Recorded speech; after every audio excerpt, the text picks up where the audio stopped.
ശതമാനത്തോളം വീണ്ടും അസുഖം വന്നിട്ടുണ്ട് എൻ്റെ ശരീരത്തിൽ.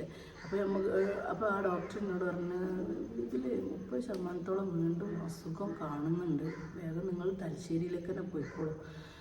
ആ നിമിഷം അത് ഫസ്റ്റ് അസുഖം വന്ന മാതിരിയല്ല, അതിലേറെ ഒരു ഷോക്ക്, വല്ലാത്തൊരു ഷോക്കായിപ്പോയി. ഞാൻ അതുകൊണ്ട് ആകെ തളർന്നു. ഫസ്റ്റ് അസുഖം വന്നതിനേക്കാളും അങ്ങോട്ട് തളർന്നു, ആകെ എന്താ ചെയ്യണ്ടേന്നുള്ള അറിയാണ്ട്.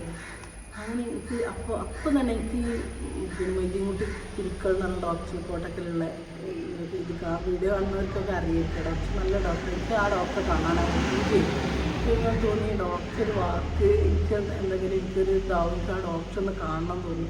അങ്ങനെ ഞാൻ എൻ്റെ മോനോട് ഞാൻ പറഞ്ഞു നമുക്ക് ആ ഡോക്ടർ ഒന്ന് പോയി കാണാമെന്ന് പറഞ്ഞു. അങ്ങനെ ഞാൻ ആ ഡോക്ടറെ അടുത്ത് പോയിട്ട് ആ ഡോക്ടറോട് ഒന്ന് എനിക്ക് വീണ്ടും അസുഖം വന്നു എന്ന് പറഞ്ഞു. അപ്പോൾ പിന്നെ ഡോക്ടർ അറിയുന്നുണ്ട് ഇന്ന കാര്യങ്ങളൊക്കെ, പിന്നെ ഇങ്ങനെ ഇതായതും എന്നാൽ പോയതെന്നും. അപ്പം എന്നോട്